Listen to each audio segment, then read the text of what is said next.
मेरे को पूछना था कि what's the difference between Radhe, Saraswati, Lakshmi, Kali, Durga, if they all are a form of shakti manifested in these forms. ठीक है। तो हमने ये हमेशा देखा है कि अ, शिव हैं, शिव हैं और वो पुरुष रूप हैं, कॉन्शियसनेस है, चैतन्य, उन्हीं को हम कृष्ण भी कहते हैं।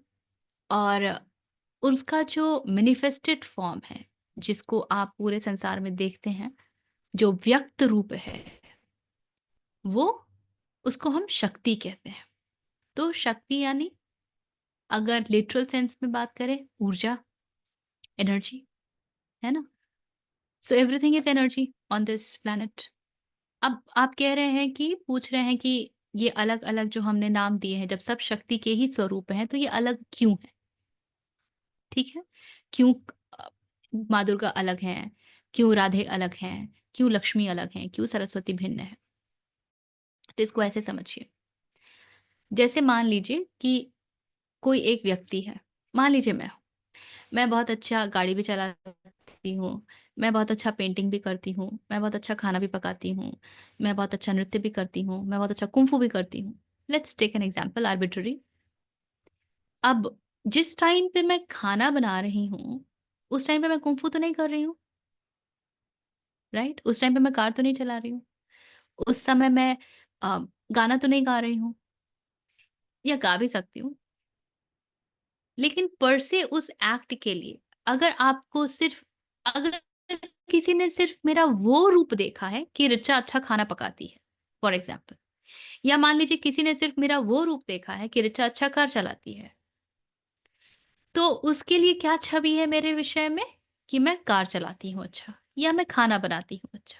तो यदि मेरे मेरे मेरे पास कुछ 5 स्किल्स हैं, तो वो पाँचों स्किल्स अगर 5 लोगों को अलग-अलग पता है, तो वो मुझे 5 रूप में जानेंगे, ठीक है ना? पर क्या इसका मतलब ये है कि मैं ही वो एक व्यक्ति नहीं हूँ, जो सब कर रहा है? ठीक इसी प्रकार क्योंकि मनुष्य के लिए व्याप्त रूप में, एक्सपेंसिव मोड में कुछ भी समझना थोड़ा कठिन है। हम खो जाते हैं। हमें हमेशा एक एंकर की तलाश होती है। इसीलिए एक को पकड़ करके हम बस लटके हुए होते हैं। एक हमारा सहारा जैसा होता है ना? एक तू ही तो है सहारा। कितने फ़िल्मी गाने भी हैं ऐसे। तो और एंकर की आवश्यकता क्यों है? क्योंकि भीतर से हम डरे हुए हैं। हमें एक असुरक्षा का भाव है, इनसिक्योरिटी है, फ़ियर है। और वो क्यों है? क्योंकि the separation that we experience, जिसको कि हम बहुत अच्छे से समझते नहीं हैं, पर एक सेपरेशन है। Separation it's like the child has been separated from the mother. तो बच्चे को ये नहीं पता है कि माँ जैसा कुछ होता है, लेकिन उसे एक सेपरेशन का भाव ज़रूर महसूस होता है। उसे लगता है कि कुछ तो मिसिंग है, कुछ है which should have taken care of me probably, शायद टेकन केयर जैसा कुछ होता है, क्योंकि मैं भीतर से बहुत खाली महसूस करता हूँ। मुझे अंदर से बहुत कुढ़न होती है, चिढ़ होती है, मुझे गुस्सा आता है, मैं किसी से कुछ कह नहीं सकता। एक बच्चा जो माँ से सेपरेट हो गया है, उसकी ऐसी-सी दयनीय स्थिति है, लेकिन उसे पता ही नहीं है कि माँ जैसा भी कुछ होता है। तो हमारी स्थिति वैसी है। हमारे पास सेपरेशन का पेन तो है, लेकिन हम किससे सेपरेटेड हैं, इसका हमें कोई ज्ञान नहीं है। अब उसके कारण हम एक एंकर खोजते हैं। अब हमारे सामने इतना विराट एंकर आ जाए कि ये भी है, ये भी है, ये भी है, वो भी है। जैसे बुफे मिलता है तो कैसे कंफ्यूज होते हैं, यार मैं क्या ही खाऊं और क्या ही ना खाऊं, सब थोड़ा थोड़ा स्वाद टेस्ट कर लेता हूँ। उतने में ही पेट भर जाता है। फिर लगता है अरे ये तो बेकार था, इसमें तो बेकार ही घाटा डाला, इसको ही ज्यादा ले लेते तो मजा आ जाता, है ना? तो हम एक छोटे से बुफे में इतने कंफ्यूज हो जाते हैं। एक ही शक्ति में इतने सारे स्वरूप अगर हम देखते तो सोचिए, हमारे कंफ्यूजन का स्टेटस क्या होता। क्योंकि ये एक समय का भोजन नहीं है, ये प्रति क्षण की हमारी पुकार है। हम उस एंकर को तो प्रति क्षण ढूँढ रहे हैं ना। तो मनुष्य ने ही क्या किया, उस अभिव्यक्ति को, और ये हुआ उन लोगों के द्वारा जो बहुत एडवांस्ड थे, जिनकी समझ बहुत ऊपर थी। ऋषि जो जानते थे कि मनुष्य का मन कैसा है और ये पूरी सृष्टि क्या है। तो खंड कर दिए गए कि जब तुम्हें बुद्धि की उपासना करनी हो, बुद्धि तुम्हें ज़्यादा एन्चैंट करती हो, ज्ञान से तुमको बहुत आनंद आता हो। जैसे होता है ना म्यूज़िक में भी, कुछ लोगों को जस्ट मेटल सुना दो तो पागल हो जाते हैं, कुछ लोग को गज़ल सुना दो तो पागल हो जाते हैं, कुछ लोग को तो बस रोमांटिक गाने चाहिए, एक स्पेसिफिक जॉनर चाहिए होता है ना। तो उसी तरह जीवन में यदि तुम्हें ज्ञान बहुत एन्चैंट करता है, तो तुम सरस्वती के करीब चले जाओ। यदि जीवन में तुम्हें धन बहुत एन्चैंट करता है, तो तुम लक्ष्मी के पास चले जाओ। यदि तुम्हें पावर चाहिए, तुम भीतर से एम्पावर्ड फ़ील करना चाहते हो, शक्तिमय फ़ील करना चाहते हो, तो माँ दुर्गा के पास चले जाओ। यदि तुम डिज़ॉल्व होना चाहते हो, भक्ति में खो जाना चाहते हो, राधे माँ के पास चले जाओ। तो हमारे भीतर कुछ न कुछ एक ऐसा कैरेक्टर होता है जो ज़्यादा प्रोनाउंस्ड होता है, और उसी से हम एक नेचुरल वे में कनेक्ट फ़ील करते हैं कि यार मैं तो कृष्ण से ज़्यादा कनेक्टेड फ़ील करती हूँ, मैं तो शिव से ज़्यादा कनेक्टेड फ़ील करती हूँ। नहीं, मुझे तो बुद्ध अति प्रिय हैं। वो कहाँ से आता है? वो हमारी एक नेचुरल टेंडेंसी है, जो किसी ख़ास प्रकार की ऊर्जा से या कैरेक्टरिस्टिक से ज़्यादा अलाइन्ड महसूस करती है।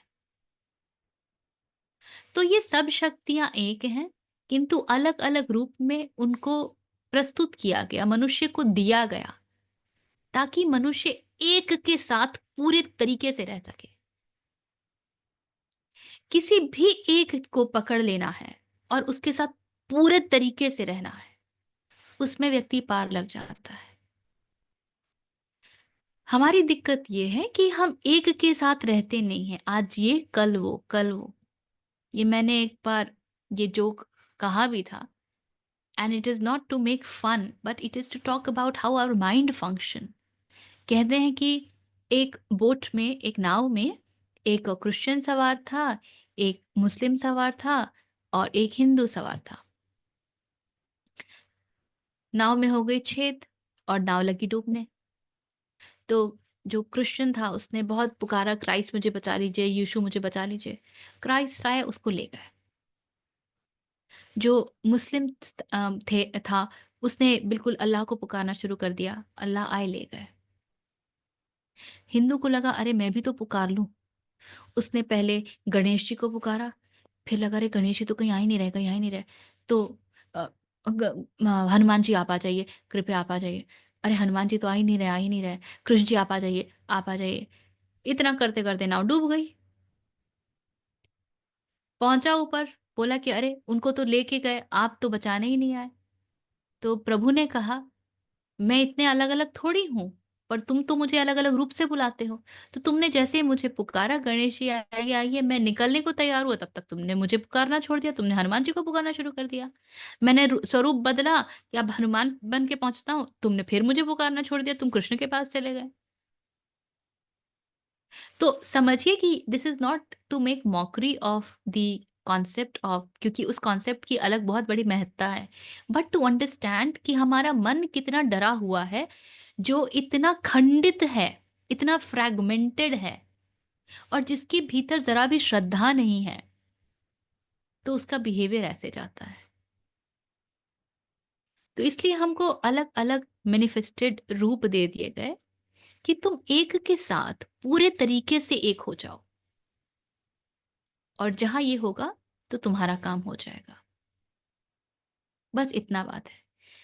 इनफैक्ट अभी हम कृष्ण का के स्वरूप के बारे में जब आगे जाएँगे, एक स्थान पे कृष्ण कहते हैं मैं रुद्रों में शंकर हूँ, और हम कहते हैं कि शिव भिन्न है और कृष्ण भिन्न है। कृष्ण स्वयं कह रहे हैं मैं शिव।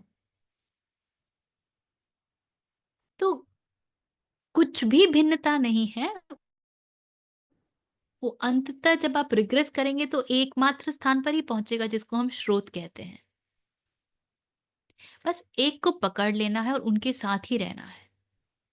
मीरा ने कृष्ण को पकड़ लिया तो कृष्ण को पकड़ लिया। Everybody else was non एक्जिस्टेंट।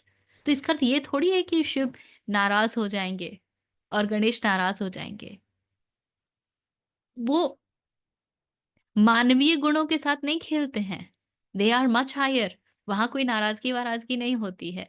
हम डरते हैं इसलिए हमको लगता है कि वो नाराज़ हो जाएँगे। ये हमारा डर है। Not because they will get angry. They don't get angry. They have nothing to do with.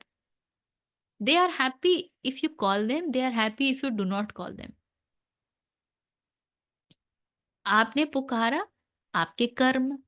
आपने नहीं पुकारा, आपके कर्म। जैसा कर्म होगा, वैसा कॉन्सिक्वेंस होगा। बस उनको क्या करना है, ठीक है?